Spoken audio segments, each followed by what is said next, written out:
The late spring sun beat down on the manicured lawns of Oakhaven University, a picture-perfect backdrop for a day of triumph. The applause for Olivia Hayes, Vivienne's fiercely intelligent daughter and the class valedictorian, still hung in the warm air, a sweet, resonant echo of years of hard work. Olivia, radiant in her cap and gown, had just delivered a speech that was both brilliant and deeply moving. Vivienne felt a swell of maternal pride so intense it almost brought tears to her eyes. Beside her, Alistair Finch, Olivia's father and Vivienne's husband of 25 years, a titan of industry whose charismatic smile usually graced the glossy covers of international business magazines, rose, his champagne flute glinting. A proud father about to toast his daughter? That's what everyone thought. Oh, how wrong they were. "My dear Olivia," Alistair began, his voice smooth as aged whiskey, amplified by the microphone hastily provided by an eager university official. He beamed, a picture of paternal devotion. "You are, as always, extraordinary." The crowd murmured in agreement. Then his gaze shifted, sweeping over the assembled families and faculty, before settling with chilling precision on Vivienne. The smile didn't falter, but something cold entered his eyes. "And on this day of new beginnings for Olivia, it seems fitting to announce another new beginning. For myself." A confused ripple went through the audience. Vivienne felt a prickle of unease, a sudden, inexplicable dread that tightened her chest. What was he doing? "Vivienne," he said, his voice now carrying a theatrical note of regret that didn't quite ring true. "My dear Vivienne, after 25 years, our journey together has run its course. It is with a heavy heart, but a clear mind, that I announce I will be starting a new chapter. With Celeste." The name dropped into the stunned silence like a stone into a perfectly still pond. Celeste Dubois, Alistair's ambitious, raven-haired, and conspicuously young vice president at Finch Holdings. Vivienne's breath hitched. The world seemed to tilt, the cheerful sounds of celebration fading into a dull, horrifying roar in her ears. This couldn't be happening. Not here. Not now. The betrayal was a physical blow, stealing the air from her lungs. Public humiliation, on what should have been one of her daughter's proudest days. It was monstrous. Across the quad, seated amongst the VIPs, Celeste Dubois herself shifted almost imperceptibly. Her expression was a carefully curated mask of composure, but Vivienne, even through the haze of her shock, could detect a flicker of something else. Triumph? Or was it a sliver of unease at the sheer brutality of Alistair's chosen stage? Olivia, standing near the podium, her valedictorian medal gleaming, went pale. Her smile, so bright moments before, crumbled. Her eyes, wide with disbelief, darted from her father to her mother, a silent, anguished question in their depths. The shock was a palpable wave that washed over the crowd. Whispers erupted, spreading like wildfire. Did he just? At his own daughter's graduation? The nerve. It was a public execution, deliberately cruel, designed for maximum impact. And Alistair, damn him, looked almost smug. But then, something shifted within Vivienne. 6 months. 6 months she had known. 6 months she had meticulously gathered evidence, consulted with Mateo Silva, her brilliant and discreet attorney, and prepared for this very war, though even in her darkest imaginings, she hadn't anticipated this particular battlefield. The initial shock, the searing pain of this fresh public wound, was undeniably real. But beneath it, a cold, hard resolve, forged in months of silent suffering and strategic planning, began to assert itself. Her secret strength. He thought he was detonating her life. Little did he know, he was merely lighting the fuse on his own. She met Alistair's gaze, not with the tears or hysteria he perhaps expected, but with an unnerving, quiet composure. A flicker of surprise, or was it disappointment, crossed his handsome face. He hadn't broken her. Not yet. Not ever, if she had anything to say about it. Olivia, recovering from her initial paralysis, seemed to make a decision. Her chin lifted. Ignoring the murmuring crowd and her father's appalling spectacle, she walked, with deliberate grace in her graduation gown, not back to her seat, but directly to her mother. She reached Vivienne, her eyes still shadowed with pain but now blazing with a fierce loyalty, and slipped her hand into hers. The mother-daughter bond, a lifeline. Vivienne squeezed her daughter's hand, a silent thank you. The applause for Olivia's speech had indeed faded, but for Vivienne Hayes, the real ceremony, the meticulous, long-planned dismantling of Alistair Finch, was only just beginning. As the stunned crowd began to disperse, a buzz of scandal replacing the earlier joy, Vivienne turned not towards the strained civility of the post-ceremony reception, but inwardly towards the war room she had been methodically constructing in her mind for half a year. He had fired the first shot, a spectacularly public one. Now it was her turn. The unveiling of a secret war, 6 months in the shadows. The applause for Olivia's valedictorian speech still echoed through the sun-drenched Oakhaven University quad when Alistair Finch, her father, a man whose charismatic smile usually graced the glossy covers of business magazines, raised his champagne flute. But the toast he offered wasn't to his accomplished daughter. It was a meticulously aimed grenade tossed directly into the heart of his 25-year marriage. 6 months before this graduation bombshell, however, Vivienne Hayes wasn't a victim. She was a detective in her own life, painstakingly uncovering a vile conspiracy of whispers and lies that had begun to poison her carefully constructed world. It had started, as such things often do, with a seemingly innocuous oversight. Vivienne, a respected literature professor at Oakhaven University, was at their sprawling kitchen island, a granite expanse usually littered with her students' essays or Olivia's art projects. This particular evening, it was a stack of Shakespearean analyses that demanded her attention. Alistair's sleek smartphone, forgotten in his typical whirlwind morning rush, buzzed insistently beside her half-empty teacup. A message preview, stark against the dark screen, snagged her attention. From CD, can't wait for tonight. Wear that crimson tie I love, the one she hates. The air in the sun-filled kitchen seemed to chill. CD Vivienne knew instantly who that was. Celeste Dubois, Alistair's ambitious, raven-haired new vice president at Finch Holdings, a woman half his age with eyes like polished obsidian. Vivienne's stomach plummeted. A wave of nausea, cold and sharp, washed over her. Disbelief warred with a sickening dread. Could it be? Alistair? Their Alistair? The infidelity discovery was a brutal awakening. That night, the charade began. Alistair returned hours late, the scent of an unfamiliar, cloyingly sweet perfume clinging to his bespoke suit like a shroud. He claimed a client dinner ran over, his voice a little too loud, his eyes avoiding hers.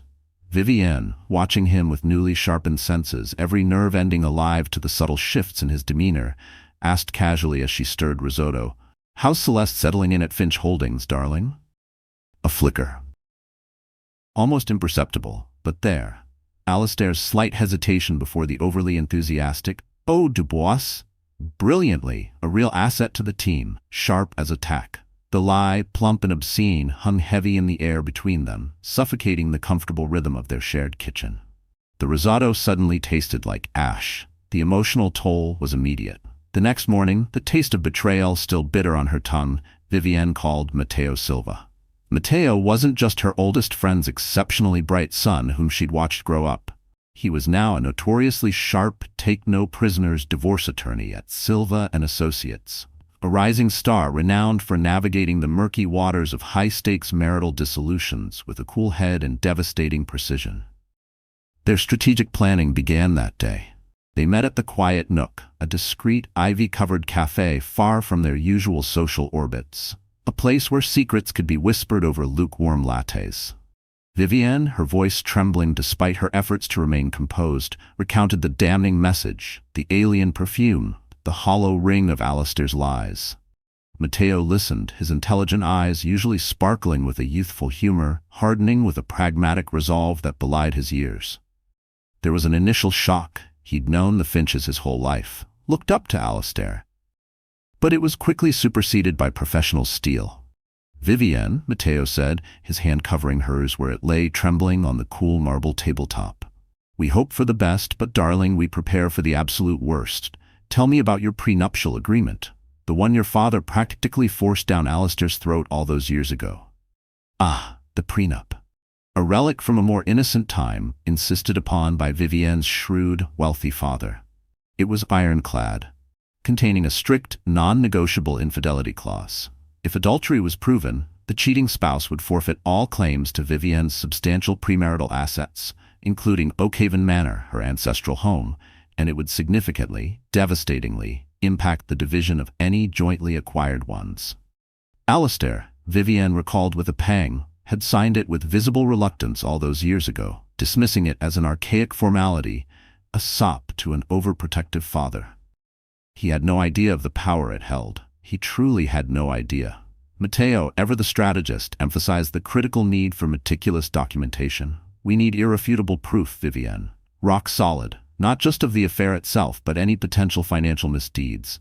Is he using joint funds for this? Dalliance? Company resources? We need a financial trail, a roadmap of his deceit. The evidence gathering had to be flawless. A cold fury, clean and sharp, began to replace Vivienne's numbing pain. This wasn't just a betrayal of vows. It was a potential plundering of her family's legacy, of Olivia's future. Her covert, secret investigation began that very day. No private investigator. Their high-profile circle was too small, the risk of exposure too great. Vivienne Hayes, the literature professor who could dissect a sonnet for its hidden meanings, now applied those keen analytical skills to the text of her own crumbling life. She installed legally permissible tracking software on their shared home computer. A silent sentinel in Alistair's mahogany-paneled study, a room he increasingly used for late-night conference calls. His late nights at the office and sudden, urgent business trips were noted, dates and times meticulously logged into a password-protected file. These were then cross-referenced with credit card statements, joint accounts, of course, that painted a sordid, increasingly damning picture of lavish dinners at restaurants Vivienne had never frequented, and clandestine stays at boutique hotels. One, chillingly, was named the Crimson Orchid Lounge, a name that echoed Celeste's taunting message about the tie. Vivienne felt the bile rise. The financial trail was becoming clearer. Armed with a new long-lens camera, a discreet purchase, she even managed to photograph Alistair and Celeste during what he'd claimed was a crucial investor luncheon at a secluded, ridiculously expensive restaurant overlooking the city. The images were damning. Their heads were inclined intimately close, Celeste's perfectly manicured hand lingering far too long on Alistair's arm, his laughter a little too loud, his eyes, when he looked at Celeste, holding an expression Vivienne hadn't seen directed at herself in years. Evidence. Hard, cold, irrefutable. The emotional toll was immense. A constant, grinding weight. Sleepless nights became her norm, punctuated by Alistair's oblivious snores beside her in their vast, suddenly cold marital bed. Forced smiles for Olivia, who was in the throes of her final stressful university semester, were a daily, exhausting performance. Vivienne became an automaton of wifely duties, cooking Alistair's favorite meals, which now felt like ashes in her own mouth, asking about his day with feigned interest, attending the endless carousel of social functions their life demanded. All the while, her secret investigation continued, each discovery another shard of ice lodging itself deeper in her heart. Then came the Project Starling files. During one of her late-night digital excavations on Alistair's home office computer, a machine he arrogantly assumed she never touched, let alone understood, Vivienne stumbled upon a folder, heavily encrypted, labeled simply P. Starling. She couldn't breach the primary encryption. Not immediately, but the accompanying, less secured log files and scattered, carelessly undeleted email fragments hinted at something far more sinister than just infidelity. Offshore accounts with impenetrable names, unusual property deeds in obscure sun-drenched tax havens, complex, coded transactions. A knot of deep, cold unease tightened in her chest. This wasn't just about sex and lies anymore. This smelled like significant financial malfeasance. Serious, potentially criminal malfeasance. She carefully, with trembling hands, copied everything to a military-grade encrypted drive, the small device feeling heavy as a millstone in her palm. What, in God's name, had her husband become? Who was this man she had loved for a quarter of a century? The final, soul-crushing confirmations of his personal betrayal arrived 3 months before Olivia's graduation. A receipt for an extravagant diamond bracelet, a cascade of brilliant cut stones she'd certainly never received, tucked carelessly into a coat pocket of a suit destined for the dry cleaner. And then, the overheard phone call. Vivienne had been in the conservatory, tending her prize-winning orchids, when Alistair, believing himself alone in his study, the door slightly ajar, had spoken in a low, intimate murmur she now recognized all too well. "Just a little longer, my angel," he'd crooned, presumably to Celeste. "Soon, we'll have it all, everything secured and untouchable. And she, well, she'll be ancient history, A distant, rather pathetic memory, living comfortably enough, of course, but out of our hair. Ancient history. Pathetic memory. Vivienne's heart didn't just break, it shattered into a million icy fragments.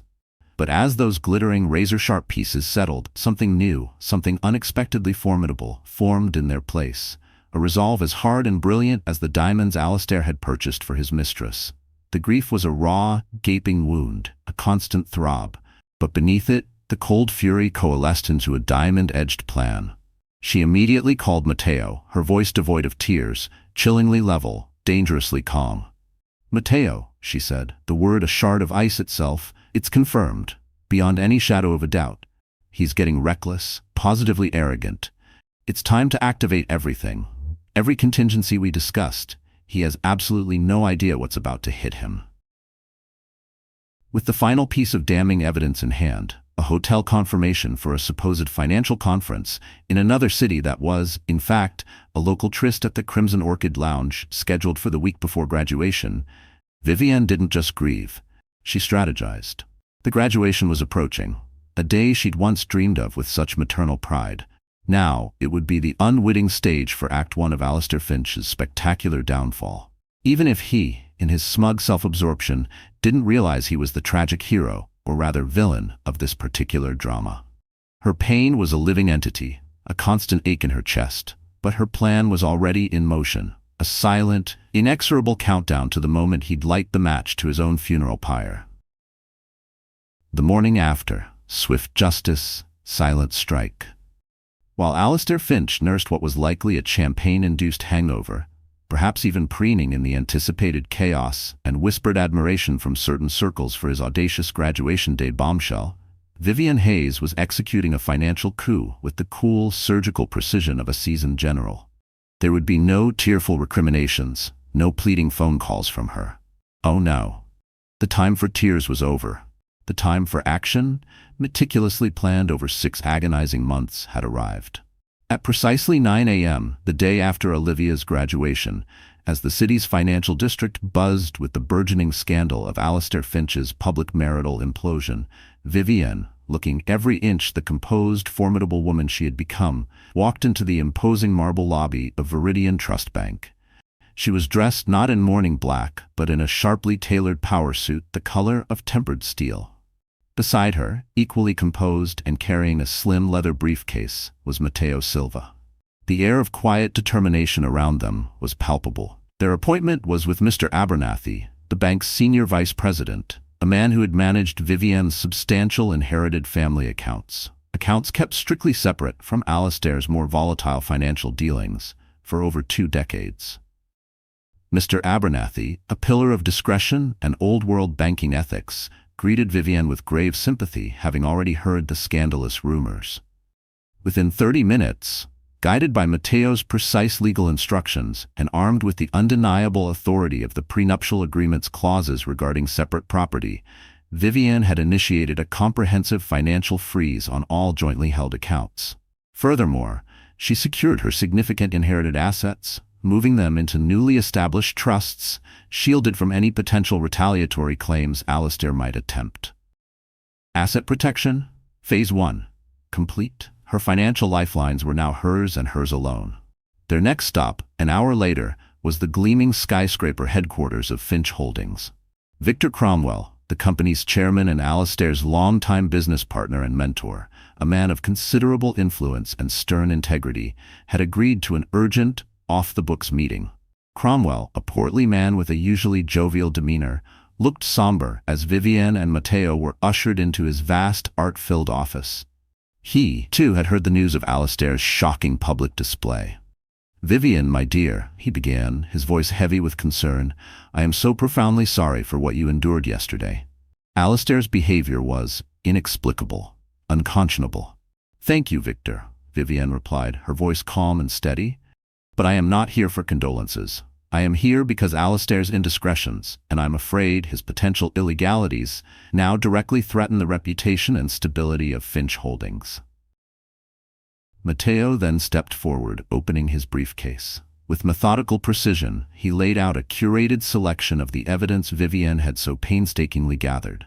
Copies of credit card statements showing Finch Holdings corporate accounts used for Celeste Dubois' lavish gifts and stays at the Crimson Orchid Lounge. Travel itineraries for business trips that conveniently coincided with romantic getaways. And, most damningly, printouts of the encrypted file logs related to Project Starling. Matteo explained their suspicions that Project Starling involved a complex web of offshore shell corporations, potentially used for tax evasion, money laundering, or the misdirection of client funds. Activities that could bring catastrophic legal and financial repercussions upon Finch Holdings and its shareholders. He didn't need to show Cromwell everything, just enough to light the fire. Victor Cromwell's face, already grim, darkened with each revelation. He examined the documents, his expression shifting from dismay to a controlled fury. "These are exceptionally serious allegations, Vivienne Matteo," he said, his voice a low growl. "If what you're suggesting about Project Starling is even partially true." He didn't need to finish the sentence. The implications were dire. "I will need to initiate an immediate, comprehensive internal audit. Alistair will be placed on administrative leave, effective immediately pending the outcome." Informing the employer was a crucial, calculated step. By midday, as Vivienne and Matteo left Finch Holdings, the wheels of Alistair's professional demise were already turning. Simultaneously, Matteo's legal team was filing for divorce on Vivienne's behalf, citing irreconcilable differences and Alistair's blatant adultery. The petition formally invoked every relevant clause of their meticulously drafted prenuptial agreement, a document Alistair had long forgotten but was about to become intimately reacquainted with. Prenup enforcement was in full effect. Vivienne's final act of that morning's silent strike was a call to Oakhaven Manor's trusted locksmith. By the time she returned to her ancestral home, her home as the prenup unequivocally stipulated, all locks had been changed. New security codes were set. She was securing her sanctuary. The inevitable confrontation call came late that afternoon. Alistair's voice, when Vivienne finally answered after letting it ring a dozen times, was a cocktail of disbelief, panic, and burgeoning rage. "Vivienne, what in God's name have you done? My cards are being declined. My accounts, Abernathy says they're frozen. You can't do this." Vivienne, seated in her sunlit morning room, a cup of calming herbal tea in her hand, replied with an almost serene detachment. "Actually, Alistair, I can, and I have. I am merely protecting what has always been legally mine, as per the agreement you signed 25 years ago and reaffirmed every 5 years since." "That ancient prenup? It won't hold up. It's outrageous," he roared. "Half of everything is mine. I built an empire." "An empire built, it would seem, on increasingly shaky foundations," Vivienne responded coolly. "The divorce papers were filed this morning, Alistair. They cite your very public affair with Miss Dubois. And they, of course, fully invoke the terms of our prenuptial agreement regarding the division of assets. Furthermore," she added, delivering the verbal coup de grace, "Victor Cromwell has been made aware of certain financial irregularities concerning a rather opaque venture known as Project Starling. I believe he's already initiated a full audit and placed you on administrative leave." A stunned, strangled silence crackled down the line. Alistair Finch, a man who prided himself on always being 10 steps ahead, on controlling every narrative, every outcome, was now utterly adrift. His financial lifelines were severed, his career teetering on a precipice, and a mysterious, potentially ruinous Project Starling had been dragged into the harsh light of day. He had absolutely no idea how deep Vivienne's preparations went, or what further shocks awaited him. The choked silence on his end of the phone was not just the sound of his immediate world collapsing. It was the ominous prelude to his entire empire's spectacular and very public fall. The game had changed, and Vivienne Hayes was now dictating all the terms. The crumbling facade, reckoning, and departures. The tremors of Vivienne Hayes's quiet revolution had evidently reached Alistair Finch, for the gates of Oakhaven Manor, once his undisputed domain, now creaked open the next afternoon to admit a man visibly diminished, a storm cloud of fury and disbelief. He hadn't just been outmaneuvered, he'd been blindsided, his carefully constructed world imploding around him. No longer the imperious titan of commerce, Alistair Finch, disheveled and red-faced, was reduced to quibbling over polo mallets and antique furniture on his estranged wife's sun-drenched veranda, his legendary charm curdling into impotent rage before the impassive gaze of Matteo Silva, Vivienne's counsel. He demanded entry, ready for a fight. He found not a cowering, tearful wife, but a woman he barely recognized, flanked by her formidable lawyer and a curated collection of neatly packed boxes that represented the sum total of his future with her. The air, usually alive with the scent of roses and old money, now crackled with an unfamiliar, biting tension. Alistair, his bespoke suit looking rumpled, a stark contrast to Vivienne's serene composure, attempted a veneer of his old dominance, a weapon now blunted by circumstance and disbelief. "Vivienne, darling," he began, his voice a strained echo of its former confident timbre, his eyes flicking towards Matteo with unconcealed disdain, then back to her, searching for a weakness he could exploit. Matteo, young but radiating a quiet intensity that belied his years, stood a respectful pace behind Vivienne, a leather-bound folio tucked under his arm, a silent sentinel. "Just a word in private. For Olivia's sake, can't we resolve this? Civilly? This is madness." Vivienne, framed by the climbing ivy that softened the manor's mellow stone, remained unmoved. Her gaze was steady, her sorrow now calcified into an unyielding resolve. "Anything you wish to convey, Alistair, can be done so with my legal counsel present. Your personal articles, those deemed exclusively yours under the terms of our agreement, are in the old stables, clearly labeled." The emotional reckoning was at hand. The stables, a place of faded grandeur, smelling faintly of old leather and hay, now served as a stark, undignified repository for the detritus of a shattered marriage. Boxes, neatly labeled in an unfamiliar, precise hand, lined one wall. Alistair surveyed them, a humorless, incredulous laugh escaping him. "Is this a jest? My polo mallets, a few Savile Row suits, some regrettable first editions from university, half this estate is mine. The tapestries, the heirlooms, the art we painstakingly collected over decades." His voice trailed off, the sheer, breathtaking scale of his delusion apparently dawning even on him as he took in the meager pile. Matteo Silva stepped forward, his presence a quiet counterpoint to Alistair's sputtering bluster. "Your personal effects are accounted for, Mr. Finch," he stated, his tone coolly professional, utterly devoid of emotion. He opened the folio, revealing a meticulously compiled inventory. "Each item has been cross-referenced with the prenuptial agreement you both executed 25 years ago and subsequently reaffirmed with independent legal advice every 5 years since. Jointly acquired marital assets as stipulated remain with Oakhaven Manor, which, as you know, is Mrs. Hayes's ancestral property and specifically protected. Furthermore, due to the undeniable breach of the fidelity provision, a provision, I might add, that you yourself championed with such conviction at the time of its drafting, any claims you might have entertained are rendered null and void. The terms of asset division are quite clear, as are the prenup details." Alistair's face, already pale, flushed a dangerous apoplectic crimson.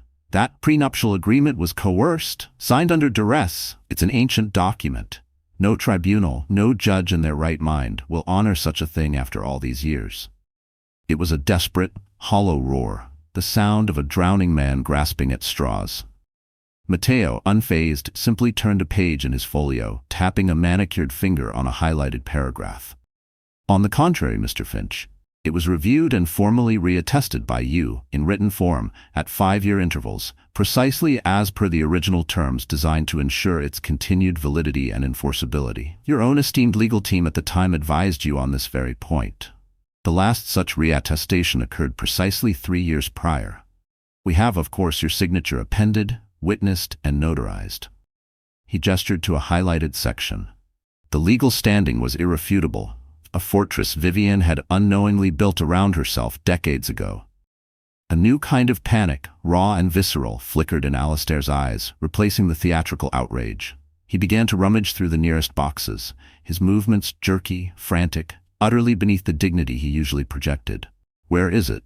he muttered, more to himself than anyone, his voice raspy. "The small ebony box, the one with the mother-of-pearl inlay? It's old, not particularly valuable monetarily, but—" He looked up, his gaze sweeping from Vivienne to Matteo, a desperate plea dawning. "It's mine, my grandfather's. It has sentimental value." Vivienne, who had watched his degrading display with a weary, almost clinical patience, answered truthfully, her voice even. I haven't seen such a box among our shared possessions, Alistair. If it was solely yours and of purely sentimental value as you claim, it should be here among these items.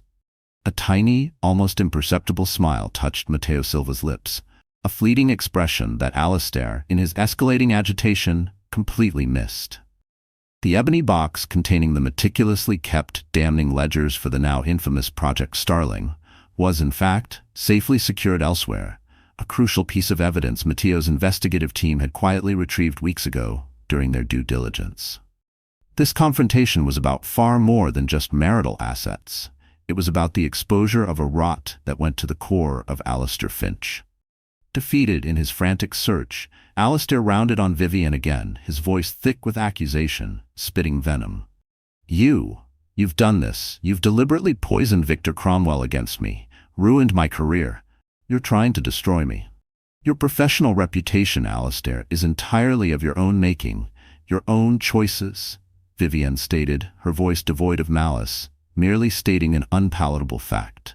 If Victor Cromwell and the board of Finch Holdings are scrutinizing financial irregularities, it stems from your decisions, your actions, not from any information I may or may not have provided. As if summoned by the rising, ugly tension, Olivia, their daughter, appeared in the stable doorway, her young face etched with a pain that tore at Vivienne's heart. She had clearly heard the commotion from the house, the raised, angry voices. "Father?" Her voice was quiet, but it cut through Alistair's tirade like a shard of ice. "What you've done to Mother, to our family, it's reprehensible."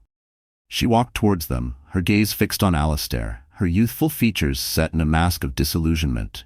"How dare you try to shift blame onto her for your downfall? This is your mess, Father. Yours alone."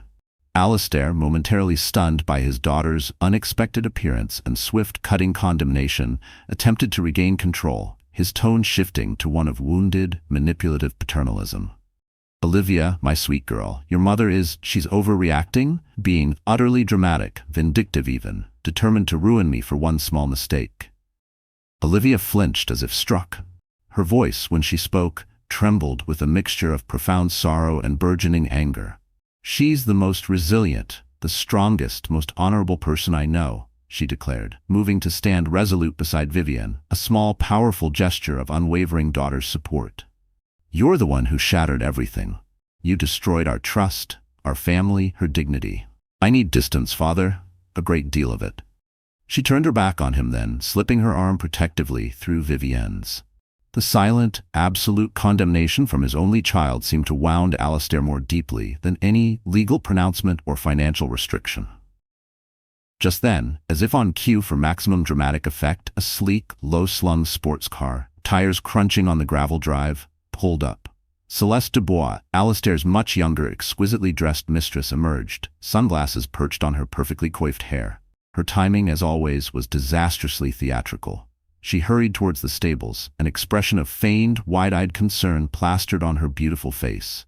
"Alistair, darling," I heard shouting. "Are you all right? What is she doing to you?"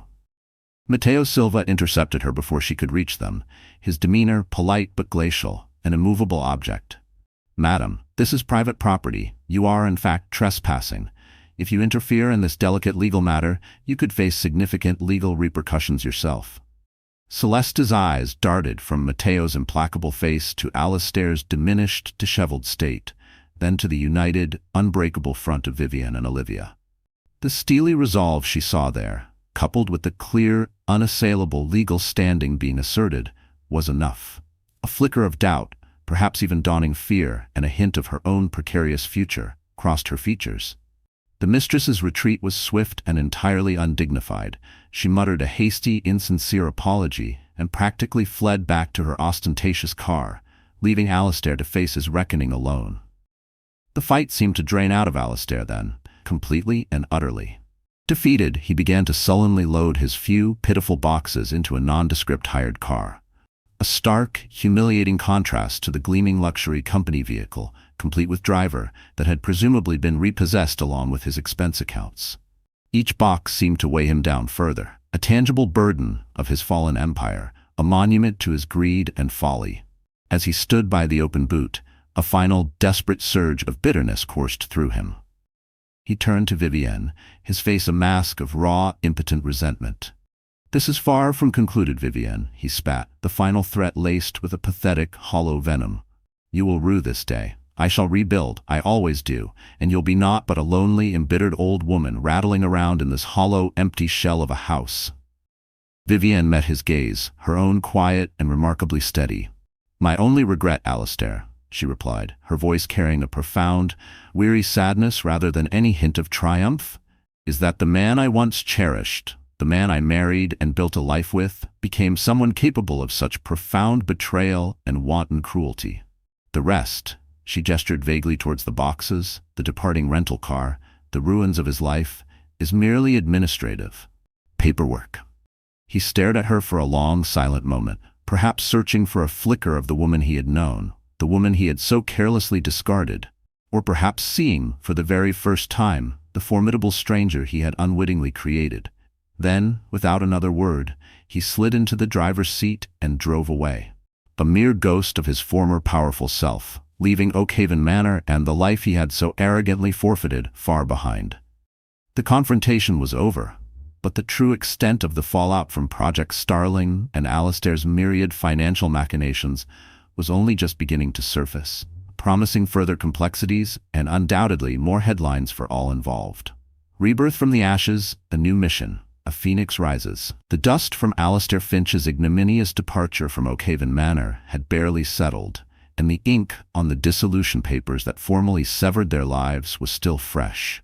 When Vivienne Hayes began a transformation that was less about reclaiming an old life and more about forging an entirely new one. She didn't just step out from Alistair's long, oppressive shadow, she ignited a quiet, powerful revolution. Armed with a long-dormant dream and the unyielding resilience forged in the crucible of his betrayal. This was her new beginning, a true second act, and it was going to be spectacular. You think you know someone after 25 years? Think again. The legalities of the divorce were concluded with surprising, almost anticlimactic swiftness. Alistair, his career in ruins, and his reputation irrevocably shredded by the public unraveling of Project Starling. A sordid, complex affair involving illicit offshore accounts and the blatant misdirection of client funds, details of which had been meticulously unearthed from that fateful ebony box Matteo Silva's team had so cleverly secured, was in no position to contest. He accepted a minimal settlement, a mere pittance compared to the glittering empire he once commanded, and retreated from public life, a disgraced pariah, his name now synonymous with greed and deception. His downfall was absolute, a dramatic, almost biblical counterpoint to Vivienne's burgeoning sense of liberation and purpose. In the ensuing weeks, Oakhaven Manor, once a gilded cage, a stage for Alistair's grand pronouncements and simmering deceptions, became Vivienne's sanctuary, her creative crucible. The quiet was profound, broken only by the rustle of leaves in the ancient oaks that guarded the estate and the distant, joyful call of birds. It was in this contemplative silence, while sorting through chests in the vast, cedar-scented attic, that she rediscovered a series of old leather-bound journals from her youth, their pages filled with her elegant, youthful script. They spoke of passionate, idealistic dreams, to establish innovative educational programs and robust support networks specifically for women navigating profound adversity, ambitions she had carefully, almost unconsciously, shelved for marriage, motherhood, and Alistair's all-consuming career. A forgotten spark, buried for decades beneath layers of wifely duty and societal expectation, flickered back to vibrant life. This was more than mere nostalgia. It felt like a map to her authentic future, a clear path toward genuine personal growth and a profound, resonant healing. The first person she shared this rekindled vision with was Matteo Silva. She invited him to Oakhaven, not for his razor-sharp legal acumen this time, but as the trusted confidant and steadfast friend he had undeniably become. Over fragrant Earl Grey tea and delicate madeleines in the sun-dappled morning room, a space now free of shadows, she laid out her thoughts, her voice imbued with a newfound animation, a passion that had been dormant for too long. "Matteo," she began, her eyes shining, "I have an idea. Something substantial. Something genuinely meaningful, I think. Something that can make a real difference." She described her concept. a foundation dedicated to the empowerment of women striving to rebuild their lives after experiencing profound loss, shattering betrayal, or systemic disadvantage. She envisioned offering not just solace and emotional support, but critically tangible practical tools for self-sufficiency. Comprehensive financial literacy courses taught by experts, career pathway development programs with mentorship, facilitated access to pro bono legal aid, and robust, nurturing peer support networks. Her philanthropy would be targeted, strategic, and transformative. This was the foundation launch she now dreamed of. Matteo listened intently, his dark eyes reflecting her burgeoning excitement, a warm, appreciative smile spreading across his face as she spoke. "Vivienne?" he said when she finished, his voice filled with genuine admiration. "This is inspired. It's perfectly, unequivocally you. It's what you were always meant to do." His unqualified enthusiasm was the only catalyst Vivienne needed. She threw herself into the endeavor with a focused, boundless energy that surprised even herself. Her settlement from Alistair, combined with a significant portion of her own considerable inheritance, the very funds her father had so wisely protected all those years ago, became the seed capital. The very first symbolic act of this new venture, this bold second act, was the complete gutting and radical transformation of Alistair's former opulent, dark-paneled home office, a grandiose space long associated with his secretive dealings and the corrupt genesis of Project Starling. In its place rose a bright, airy, modern suite of rooms, filled with light, clean lines, and vibrant contemporary art, the new, beating heart and headquarters for her nascent organization. She would call it, quite fittingly, the Phoenix Ascent. Next came the meticulous assembly of a board of directors, each member chosen for their expertise, integrity, and shared passion for the mission. Matteo Silva was her first choice, his legal expertise, strategic mind, and unwavering loyalty invaluable.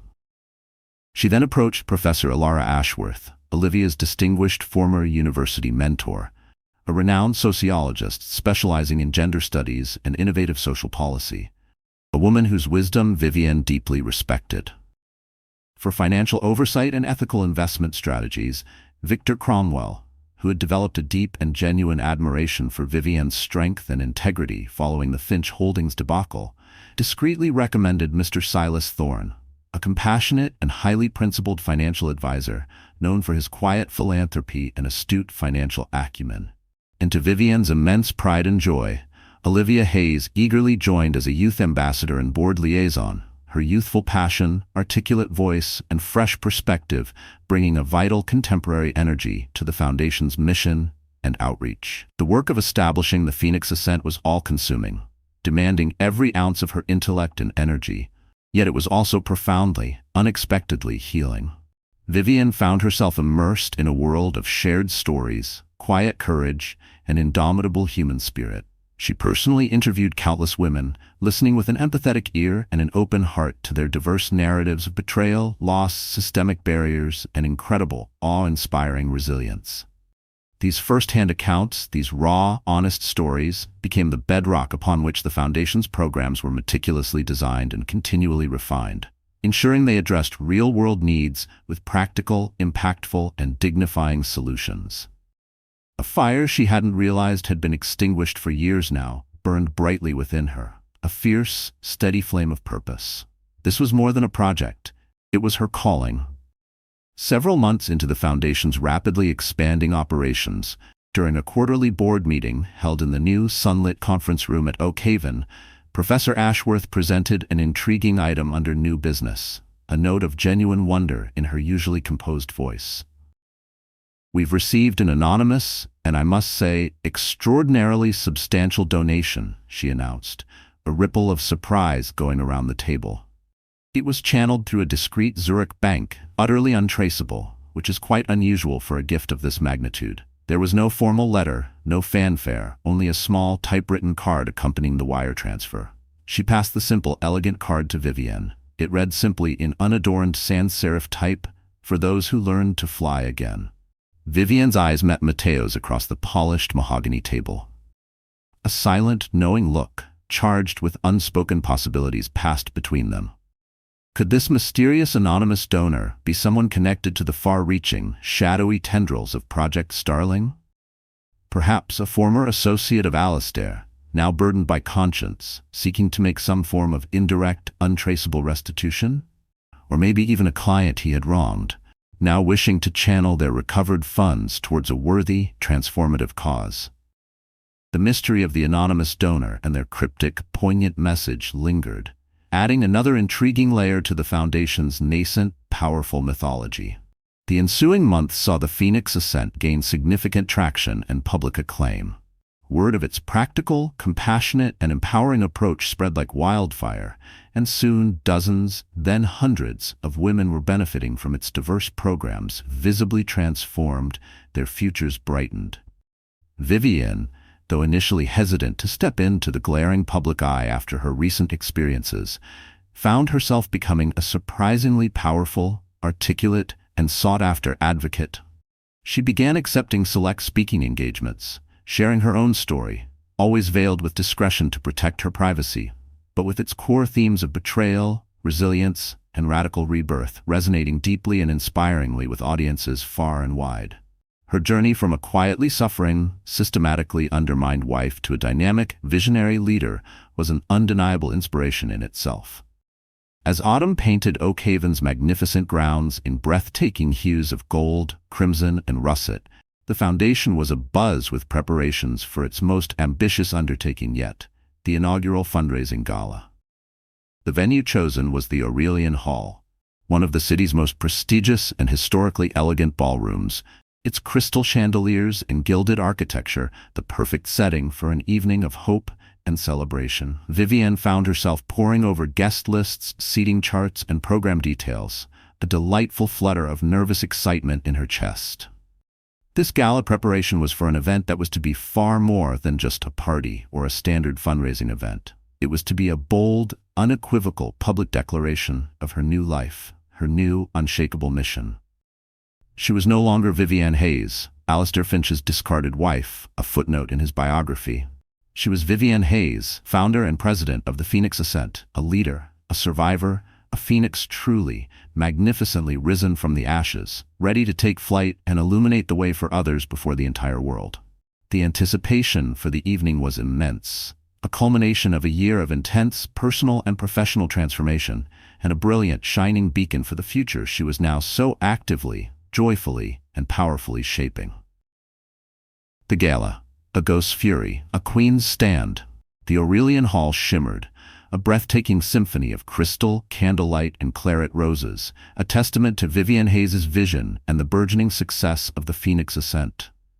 Elegant guests, a blend of society figures, philanthropists, and impassioned community leaders, mingled, their conversations a sophisticated hum beneath the soaring arches. This wasn't just another charity event. This was a declaration. The inaugural gala was in full, triumphant swing. Testimonials from women whose lives had been touched and transformed by the Foundation's work. Raw, powerful stories of resilience had just concluded, leaving a palpable warmth and a sense of profound connection in the air. Professor Alara Ashworth, her academic poise now imbued with the quiet passion of her role as the Foundation's executive director, was at the podium, her words weaving a narrative of hope and resilience, of new beginnings. Vivienne, seated at the head table between a proud Olivia and a quietly observant Mateo Silva, felt a profound sense of accomplishment settle over her, a warmth that radiated outwards. Just as she stood poised to celebrate this hard-won triumph, just as the night felt perfect, the architect of her past anguish, Alistair Finch, crashed the evening, a spectral, unwelcome figure determined to rewrite her comeback narrative into a tragedy of his own bitter, desperate making. A sudden, jarring commotion erupted near the grand entrance, a discordant, ugly note in the evening's otherwise harmonious composition. Voices were raised, not in celebration, but in anger, in drunken slurs.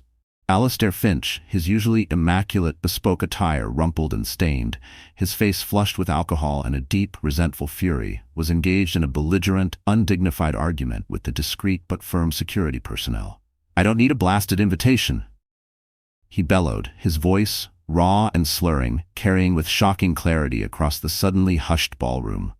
"My ex-wife is running this sham, this self-congratulatory farce." This was the public confrontation he craved, his drunken outburst a desperate plea for relevance. Olivia gasped, her hand flying to her mouth, her eyes wide with distress and a touch of shame. "Mother, I might have mentioned the gala to him. I saw him last week, briefly. He seemed so lost, so diminished. I never imagined he would actually do this." Vivienne, her composure a stark, striking contrast to Alistair's chaotic display, reached for Olivia's trembling hand, her touch firm and instantly reassuring. "It's not your fault, my darling," she murmured, her voice a calm anchor in the sudden, unexpected storm. "Not your fault at all. This is his choice, his alone." With a serene dignity that seemed to draw strength from the very air around her, from the collective goodwill in the room, she rose. In her gown of deep sapphire silk, which shimmered like a twilight sky, she was a regal figure, her every movement imbued with an unshakable, breathtaking grace under pressure. Matteo, ever vigilant, caught her eye with a subtle nod and discreetly signaled to the head of security and the Aurelian Hall's flustered manager, moving to a position where he could provide immediate, unobtrusive support. As Vivienne glided towards the entrance, a path parting before her as if by magic, Alistair caught sight of her. Seeing her there in her element, poised, admired, the undisputed queen of this domain she had built from the very ashes of their marriage, seemed to ignite the last vestiges of his control. He unraveled completely, spectacularly, before the horrified, captivated eyes of the assembled guests.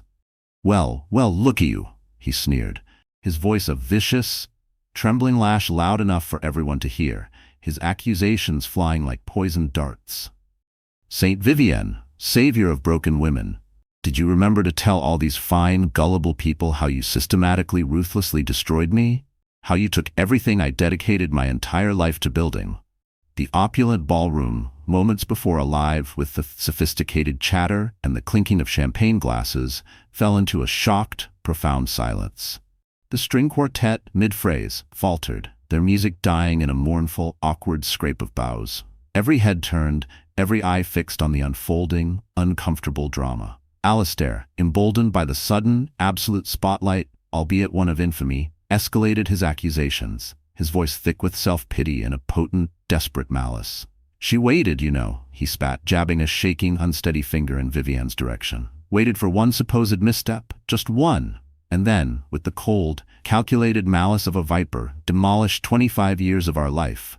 She's nothing but a vindictive shrew who meticulously plotted to ruin me from the very start. She planned all this." He was a man consumed by his own distorted narrative of victimhood, utterly blind to the glaring reality of his own destructive actions, his own betrayals. Vivienne listened, her expression unreadable, her calmness an infuriating, elegant counterpoint to his unhinged rage.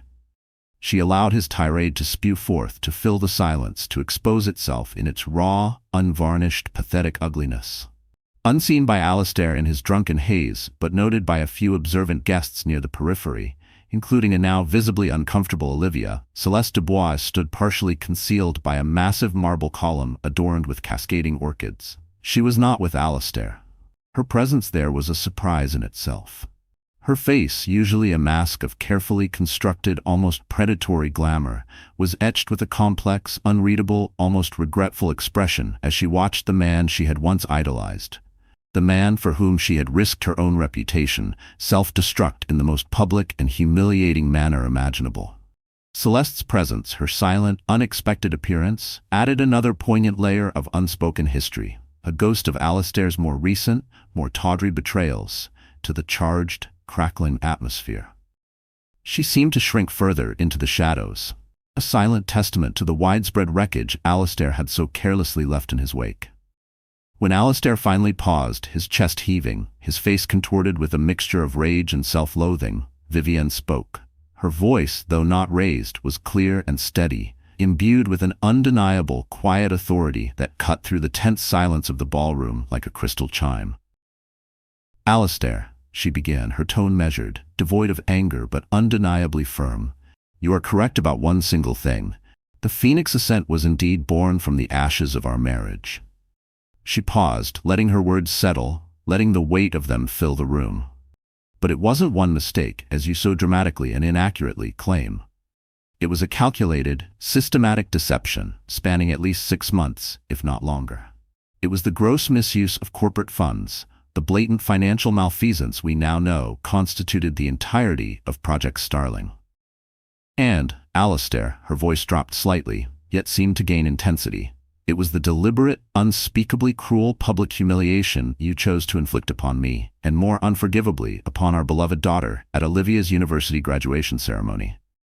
The truth revealed, delivered with such calm, devastating precision, was a powerful rebuttal. A collective, shocked intake of breath swept through the audience. Many had heard whispers, fragmented accounts of the Finch's acrimonious split, but few knew the full, sordid extent of Alistair's deceit or the shocking depth of his public betrayal. Now they did. Alistair sputtered, his face turning a deeper shade of purple, words failing him for a moment. "You're twisting everything. That money, it should have been mine. I earned it. Finch Holdings was my creation, my genius." Vivienne continued, her voice unwavering, her gaze locked on his, cool and dissecting. "You received precisely what you were legally entitled to, Alistair. Every last penny. This was determined by the terms of a prenuptial agreement that you, with the full benefit of independent, highly paid legal counsel, reviewed and willingly reaffirmed on multiple occasions throughout our marriage. What you truly lost, Alistair, was my trust. You lost our daughter's respect. You lost your reputation. And yes," she conceded, a flicker of undeniable steel in her eyes, "you lost access to assets that were by any legal and moral right never truly yours to begin with." She took a small, deliberate step closer, her presence commanding, utterly dwarfing his diminishing stature. "But this has never really been about money for you, has it, Alistair? Not truly. It's always been about control, about power. You cannot stand the thought that I didn't crumble into insignificance without you, that instead of becoming your perpetual victim, your tragic weeping footnote, I chose to build this." With a graceful, encompassing sweep of her hand, she indicated the magnificent room, the elegant banners of the Phoenix Ascent, the assembled, now deeply moved supporters who watched with a mixture of awe and dawning understanding. Under the weight of her words, the undeniable, unpalatable truth, and the palpable disapproval emanating from the hundreds of eyes fixed upon him, Alistair seemed to visibly shrink. The bluster, the rage, the arrogant entitlement, it all began to seep out of him, leaving behind a hollow, pathetic, trembling shell of a man.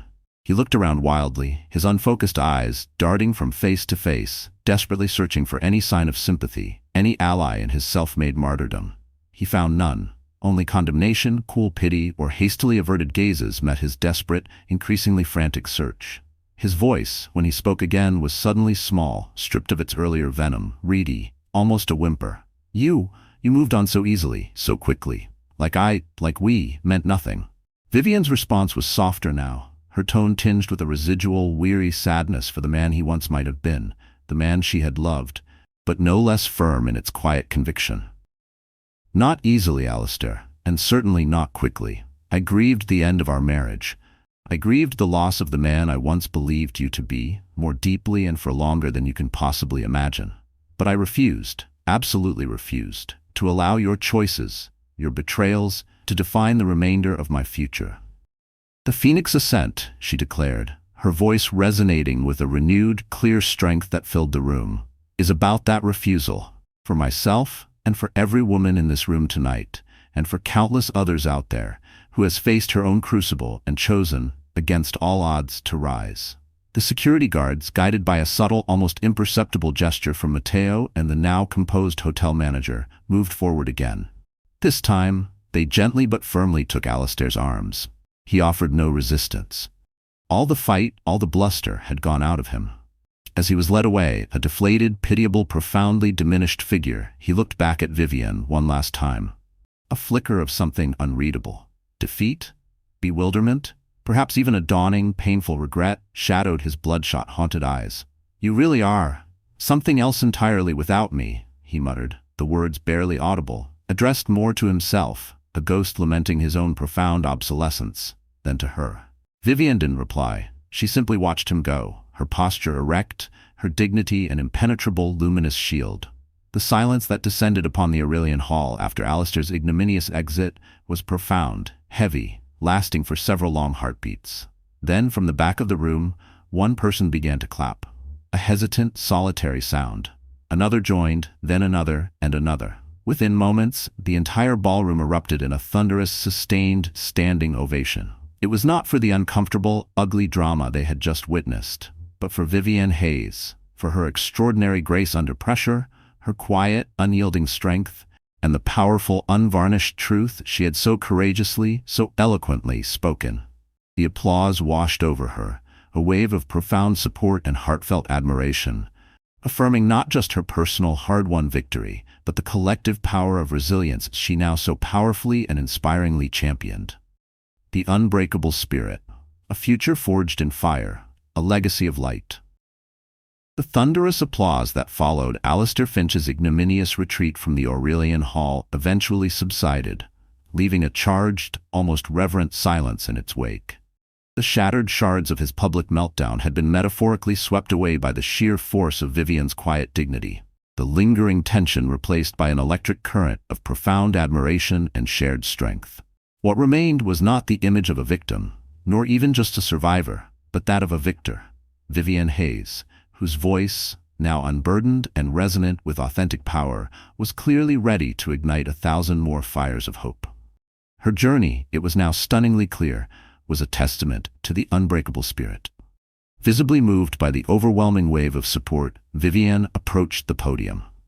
The meticulously prepared notes for her keynote speech, crafted with Professor Ashworth weeks ago, lay on the lectern. She glanced at them once, then gently pushed them aside. Tonight called for something more, something real, something from the heart. She spoke, her voice initially soft, but gaining strength with every word, carrying to every corner of the vast attentive ballroom. She shared her own journey with a raw, unflinching honesty that was both disarming and incredibly powerful. She spoke of the searing pain of betrayal, the disorienting grief, the terrifying uncertainty. But then she detailed the methodical, often arduous steps she had taken, not just to reclaim her financial independence, but far more importantly, to reclaim her very sense of self, her own narrative. And she spoke of the profound, unexpected discovery that her deepest, most transformative healing, her true resurrection, had emerged not from dwelling on the past or seeking retribution, but from the empowering act of empowering other women. This was her new purpose, her legacy in the making. A year ago she began, her voice resonating with a quiet, compelling power, her gaze sweeping across the sea of faces before her, many now glistening with tears. I stood amidst the wreckage of what I believed was my life. I thought my world, everything I knew, had irrevocably ended. Tonight, a soft, knowing smile touched her lips, a smile that reached the very depths of her clear, intelligent eyes.